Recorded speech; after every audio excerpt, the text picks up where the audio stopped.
ذہنی اعتبار سے بیمار ہو چکے ہیں، ایک نسل تباہی کے دانے کی طرف جا چکی۔ خدا را اپنے گود کے بچوں کو سنبھال لیں، خدا را اپنے چھوٹے چھوٹے بچوں کو سنبھال لیں۔ نصیب والے تھے، ان کو کھیلنے کو بھی اخروٹ اور بادام ملا تھا، ہماری قوم مشکل میں پڑ گئی کہ کھیلنے کے لیے موبائل ملا، کھیلنے کے لیے موبائل ملا، جس نے جوانیاں تباہ کر دی، جس نے زندگیاں تباہ کر دی، جس نے ایمان کے جنازے نکال دیے، جس نے ایمان کو کمزور اور کھوکھلا کر کے رکھ دیا۔ آج اس موبائل نے کیسی تباہیاں دکھائی ہیں، آج اس موبائل نے کیسی بربادیاں دکھائی ہیں۔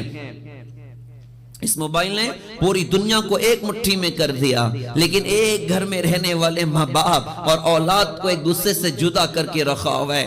ایک کمرے میں رہنے والے میاں بیوی اور میاں بیوی کو ایک دوسرے سے جدا کر کے رکھا ہوا ہے۔ گھر میں بوڑھا باپ بیمار پڑا ہے، جوان بیٹا اپنے بستر پر دراز پڑا اور موبائل میں وہ واٹس ایپ پر پوری دنیا کی خیریت پوچھ رہا ہے۔ اس بدبختوں کو توفیق نہیں اپنے بوڑھے ابا کا جا کے سر دبا دیں۔ بوڑھی ماں گھر میں بیمار پڑی ہے اور جوان بیٹی موبائل لے کے دراز پڑی اور اپنی سہیلیوں کی خیریت وہ واٹس ایپ پر پوچھ رہی ہے، انسٹا اور فیس بک پر پوچھ رہی ہے۔ اس کو توفیق نہیں ہوتی کہ اپنی بوڑھی اماں کا جا کے سر دبا دے۔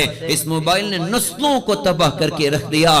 درد ہوتا ہے، درد ہوتا ہے۔ اس امت کی خواتین کا وہ زمانہ بھی آپ یاد کریے گا، وہ آٹا گونتی تھی تو قرآن پڑھتی تھی، وہ روٹی پکاتی تھی قرآن پڑھ رہی ہوتی تھی، وہ سالن بنا رہی قرآن پڑھ رہی ہیں، وہ کھانے تیار کر رہی قرآن پڑھ رہی ہیں۔ بچہ ماں کی گود میں ہے اور بچہ ماں کی گود میں اور ماں کی زبان اللہ کے کلام پر چل رہی ہے، ماں کی زبان اللہ کے کلام پر چل رہی ہے۔ تو کیا یہ بچے یہ کیسے بنے؟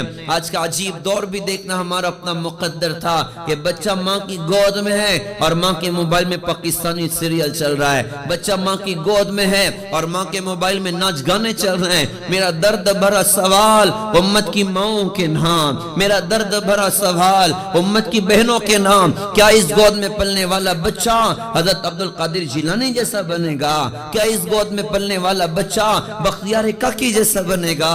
کیا اس گود میں پلنے والی بچی وہ رابعہ بصریہ جیسی بنے گی یا کچھ اور بنے گی؟ ہماری نسلیں تباہی کی طرف جا رہی، اس نے ساری راتیں تباہ کر دی، سارے دن تباہ کر دیے، صلاحیتوں کو برباد کر کے رکھ دیا۔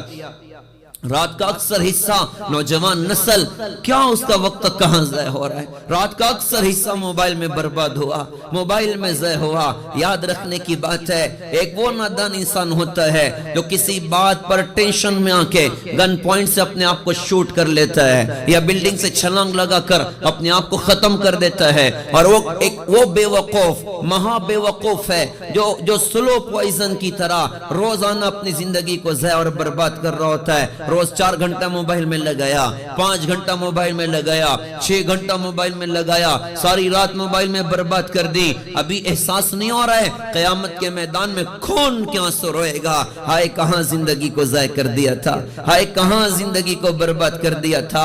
خون کے آنسو روئے گا اور اللہ سے کہے گا ربنا بصرنا وسمعنا فرجعنا نعمل صالحا انا موقنون، اے ہمارے رب ہم نے دیکھ لیا، سن لیا، سمجھ لیا، اب ہمیں دنیا میں واپس کریے۔ اب کیا کریں گے؟ فیس بک چلا کے آئیں گے، واٹس ایپ چلا کے آئیں گے، انسٹا چلا کے آئیں گے؟ نہیں جی، اللہ آپ کو راضی کر کے آئیں گے، ایمان اور عمل بنا کر آئیں گے۔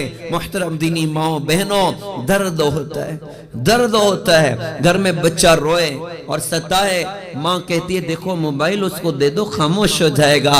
ہائے رے ہائے، بچو اس کے ہاتھ میں پکڑا دیا ہے، سانپ اس کے ہاتھ میں پکڑا دیا ہے، اژدھا اس کے ہاتھ میں پکڑا دیا جو اس کی دنیا کو بھی تباہ کرے گا، آخرت کو بھی تباہ کرے گا۔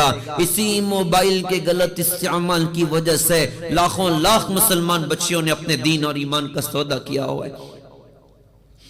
تو زندگیاں ضائع ہو رہی ہیں، اس پر ہم نیت کریں۔ میں اپنی ماں بہنوں سے درخواست کرتا ہوں کہ عزم کیجئے انشاءاللہ اپنی نسلوں کو اس سے بچے۔ ایک نسل آگے جا چکی، کتنے بچے پاگل ہو گئے موبائل کی وجہ سے، دیوانے ہو گئے موبائل کی وجہ سے، وہ گیم کھیل کھیل کر وہ مارنے کی عادت ہو گئی اور عجیب سائیکک ہو چکے ہیں، ذہنی اعتبار سے بیمار ہو چکے ہیں، ایک نسل تباہی کے دہانے کی طرف جا چکی۔ خدا را اپنے گود کے بچوں کو سنبھال لیں، خدا را اپنے چھوٹے چھوٹے بچوں کو سنبھال لیں، اور خود بھی موبائل میں وقت برباد نہ کریں، خود بھی موبائل میں اپنے وقتوں کو ضائع اور برباد نہ کریں۔ وقت قیمتی سرمایہ ہے، وقت کا لمحہ یہ کہتا ہوا گزرا ہم سے، ساتھ چلنا ہے تو چل، میں تو گزر جاؤں گا۔ یہ بڑی سرعت سے گزر رہی، اس کو نیک عمل کے ذریعے سے وصول کیا جائے۔